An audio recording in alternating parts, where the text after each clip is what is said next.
What is going on, alpha males?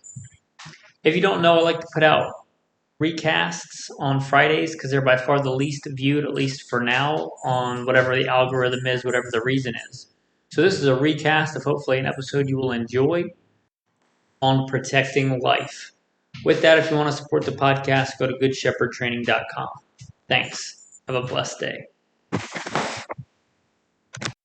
Hello, and welcome to the Alpha Male Podcast, the podcast where we talk about being a man the right way with God at the center, made in His image, strong, dominant, and in control, and we don't apologize for it. Trying out a new format, I'm going to just say, if you want to support the podcast, go to goodshepherdtraining.com. Don't forget to like, subscribe, and comment. We'll put the bio in at the end instead of the beginning. First and foremost, I'm a servant of God. But for the rest of the stuff, you can listen at the end. I'll put in the bio. With that, if you're a regular listener, hopefully you listen to the home security series.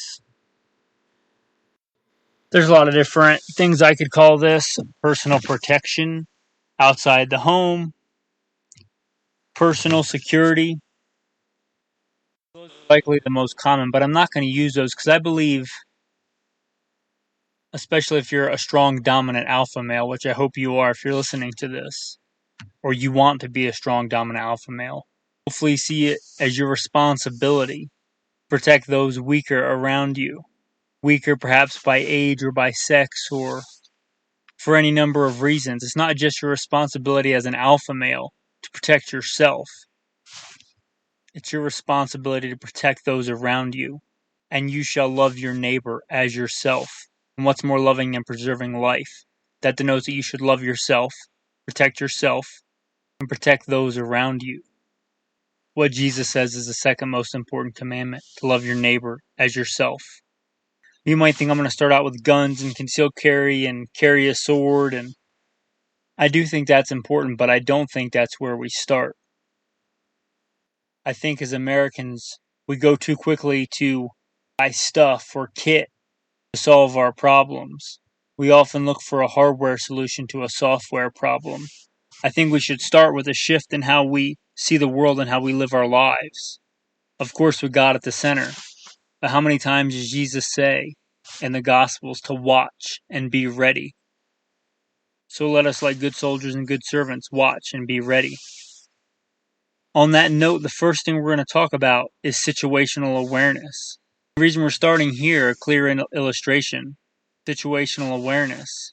You could have the coolest tacked out kit, war belt, with a Lago Alien $7,000 handgun, a bunch of extended magazines, and the best tack light on it, and the best red dot sight, and thermal night vision nods, and you could be sitting in your car eating a cheeseburger, and then some drug addict with a $100 high point could walk up to your car window and shoot you in the head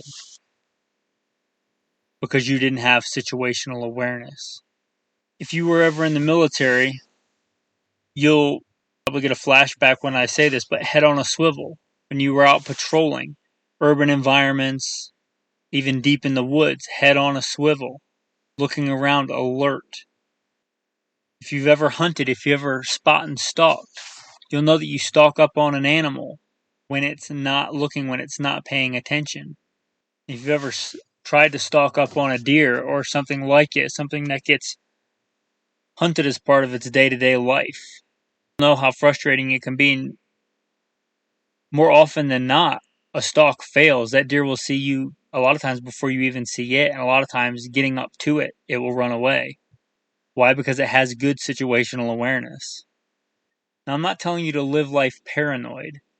I'm not telling you to live your life like a chihuahua. Eyes bugged out, looking around, 360 all the time, back and forth, what's going on? But maybe don't be on your phone if you're walking down a dark alley.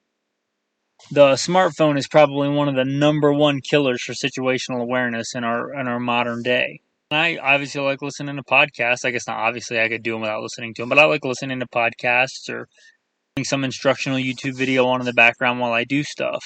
I'm not telling you to live life paranoid, but situational awareness.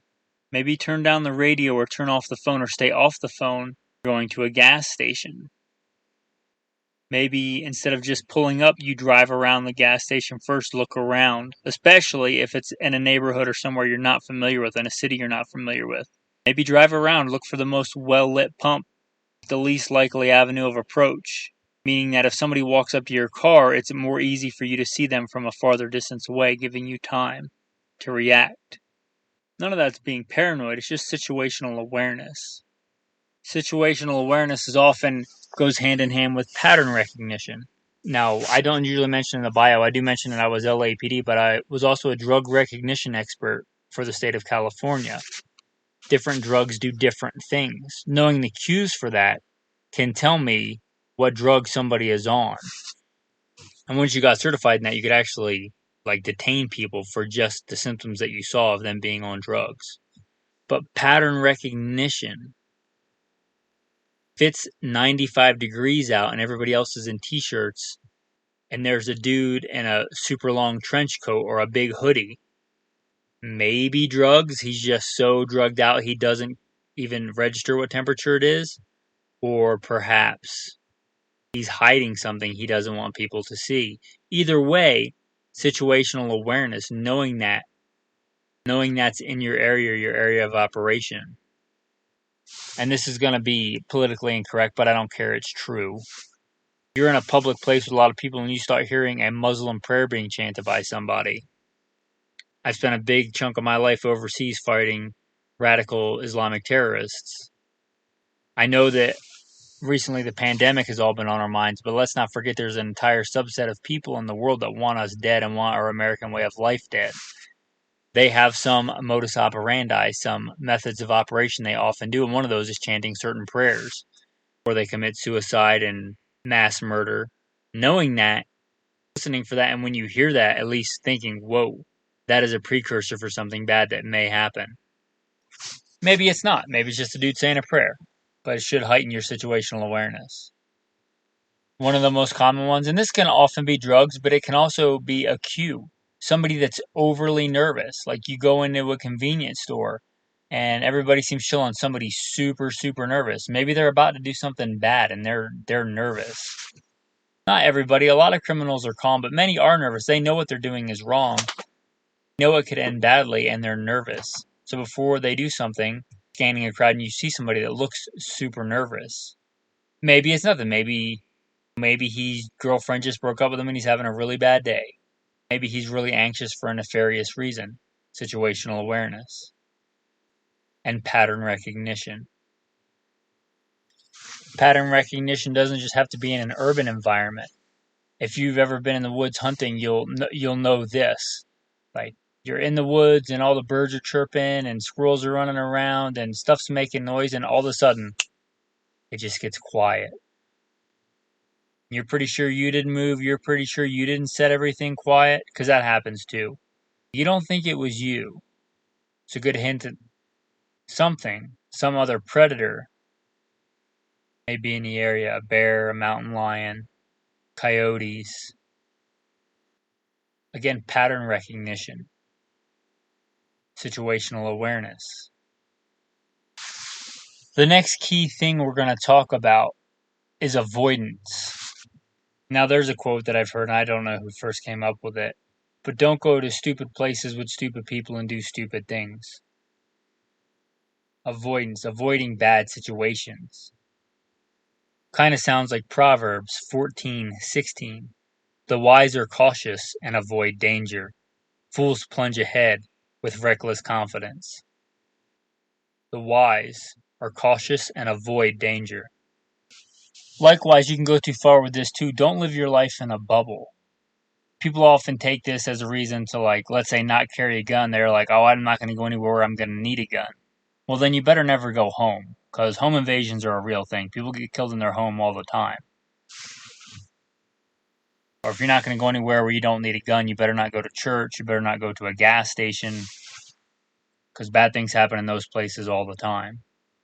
From school shootings to workplace violence. So you can go too far that don't live your life in a bubble. Don't live your life with all your windows closed, your doors locked, your shades drawn, sitting in your living room with a rocking chair and a double-barrel shotgun, afraid to leave. Also, maybe don't go to a biker bar at 2 o'clock in the morning on a Friday wearing a Rolex and a suit. Well, that's not an excuse for anybody to do anything nefarious to you. Just saying, use some common sense and avoidance. We talked about going to a gas station. I'll have to go to gas stations. Maybe keep your gas tank at half full or better so that you don't have to stop at 7-Eleven at 12 o'clock midnight in a bad part of town because you can't make it home. I love my wife. My wife's bad about this, letting her car get on empty. It happened the other day where I got lost in the woods and I found my way to the highway, but I was a long way from the car. I had her come get me and she got me and the gas light was on. We were quite a ways away from town. Like, did that just come on? She's like, no, it's been on a while. I'm thinking, great. Likewise, it happened to us once when we were living in Las Vegas. My car was in the shop and we had to go get it, and it was later than I would like to be out in that part of the city. Not a great part of the city. And her gas tank was empty. We had to get gas at, I believe it actually was a 7-Eleven late at night in a bad part of town. I was like, you don't do this all the time, do you, when I'm not around? She's like, no, usually I don't, but just avoidance. Keep your tank at halfway most of the time. That way, if something happens and some emergency and you do have to drive through a bad part of town in the middle of the night, you don't have to at least stop for gas. Avoiding those situations when you can, and sometimes they happen, I get that. But avoidance. And I guess we'll touch briefly on normalcy bias. People saying, well, I never thought it would happen to me. Their house gets broken into. I never thought it would happen to me. A woman gets slipped a drug at a bar and gets taken advantage of. I never thought it would happen to them. Sadly, it happens to people every day. And that's sad, but that's a reality. Normalcy bias. Noah building the ark saying, hey, there's a flood coming, there's a flood coming. Everybody's eating, drinking, and getting married and saying, it looks fine outside. People telling a lady in her house, hey, a wildfire's coming. It's like, nah, it looks fine outside. Like, no, it's in the neighborhood. There's evacuation order. You got to get out. And she's like, no, everything's going to be fine. Everything's going to be fine. She goes about cleaning the house, cooking dinner. She smells smoke, but she's like, it's a long way away. And before she realizes it, she's trapped in the middle of a wildfire because, there's never been a wildfire there before, or everything was fine every day until then. Normalcy bias, thinking because most days are normal and bad things usually don't happen that they're never going to happen. And I don't know the exact definition for normalcy bias, but I've seen it, and we'll call that the Alpha Male podcast definition of normalcy bias. Now, I must point out, it would be a little bit hypocritical. Normally, I put the bio in the front, but I've spent a big chunk of my adult life as a professional gunfighter, kicking down doors and things like that. I'm a man well acquainted with violence in those kind of situations. But I volunteer to go in those situations to help other people to get them out of bad situations. I'm telling you, if you can, avoid it. Know that sometimes you can't, like we talked about in the beginning. You're an alpha male. It's your responsibility not just to take care of yourself, but take care of those around you. Love your neighbor as yourself, and nothing's more loving than preserving life. And sadly, sometimes preserving life means taking a life. One of my jobs was the commander of a tactical response team, a special response team to stop active shooters. If there's a giant arena full of thousands of people and there's an active shooter, the best thing I can do to preserve life is to stop that person from doing that bad thing. So avoidance, yes, but don't be a coward. If action needs to be taken, be decisive and take swift and firm action, necessary action. A lot of times in a bad situation, it can snowball, and if you wait longer and longer, the longer you wait, the worse it's going to get.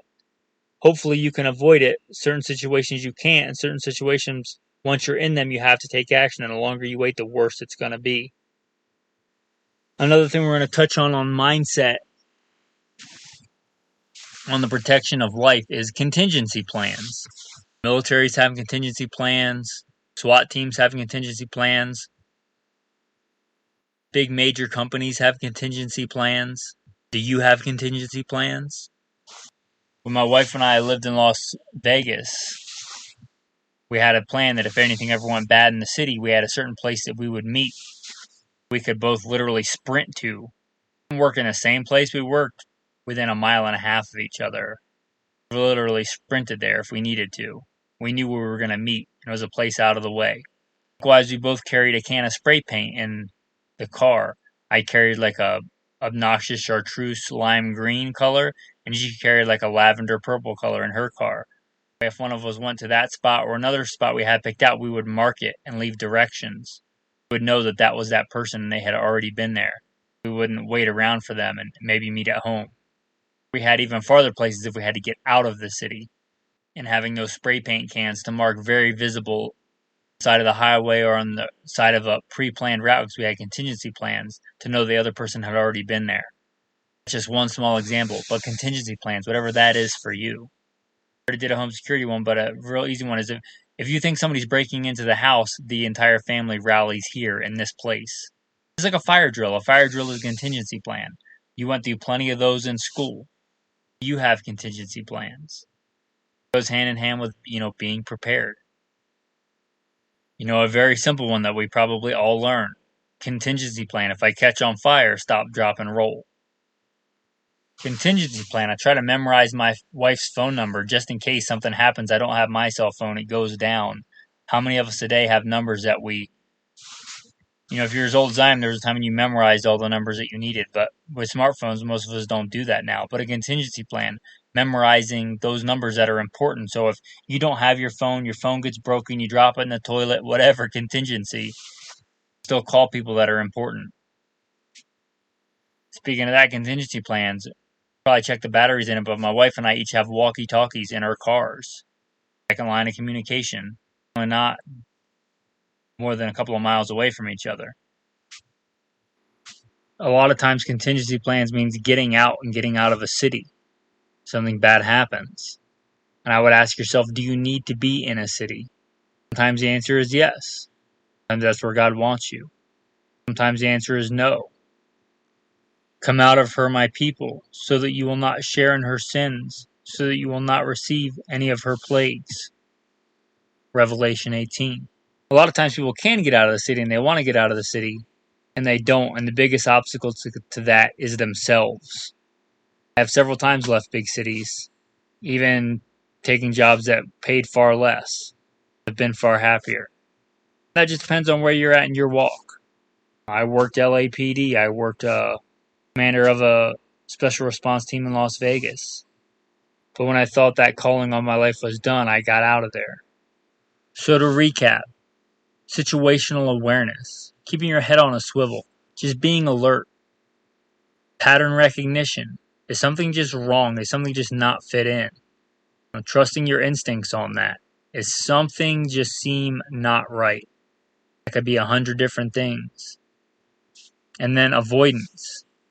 Avoiding situations unless there's a good reason to, like saving somebody else's life. Very high risk with little to no reward situations. Contingency plans. And you might not call it that, but that could be anything. If I lock my keys out of the car, I have a hide key under the back bumper. Contingency plan. If my wife and I are both at work and something bad happens, this is how we contact each other. With that, guys, we'll wrap up the main topic. If you like this one, we're going to continue on with this series. Perhaps we'll call it Protecting Life. This, and you want one on personal protection equipment, i.e. firearms, whether that be truck guns, concealed carry guns, concealed carry knives, useful tools, things like that, let me know. Support the podcast or contact me. Or check out some cool stuff, some cool pictures. Again, goodshepherdtraining.com. As a thanks for listening to the episode, to throw in a little tactical tip. Today I'll throw in two and a tactical verse. First tactical tip. A lot of us conceal carry. A lot of us alpha males carry a gun day to day. But think outside the box. Hopefully you're dry firing, 6 days a week. Broaden your skills in what you practice. Practice using your firearm as an impact weapon. Maybe situations where that is needed. Get the gun out, but you can't get the muzzle on what you need to destroy. but you can use it as an impact weapon to make space.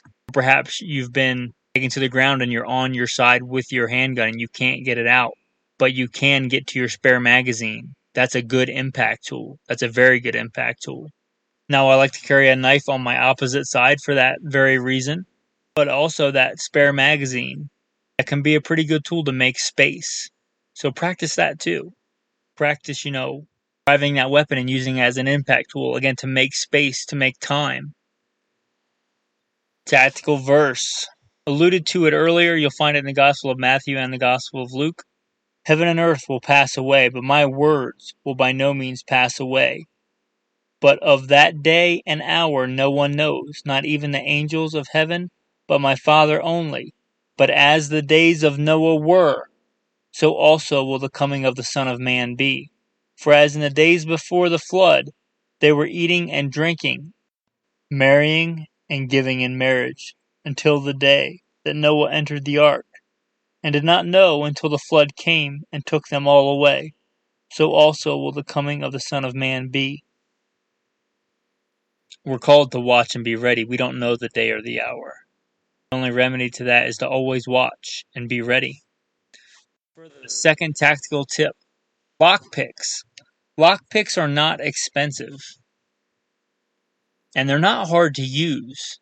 In fact, it's kind of scary how easy it is to pick most locks. And not for anything nefarious. We talked about contingency plans. You lock yourself out of the house. You need to get into the shed and you can't find the key. You have a box somewhere that you locked a long time ago, and who knows what happened to the keys to it. Lockpicks. You can probably find a decent set for under $20. Usually less is more. Don't get the one with all the different lockpicks. Even though I've had a few sets, I usually use like 3. The turner, the one you use to turn the lock, and then one that kind of looks like a triangle. I use that for like 90% of the stuff.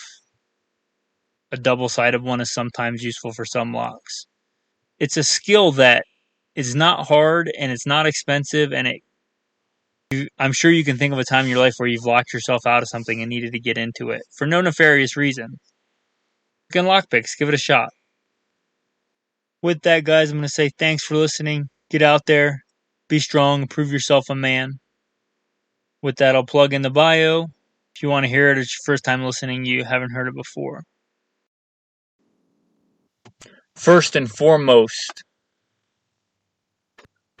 I am a servant of God, preacher, a fisher of men.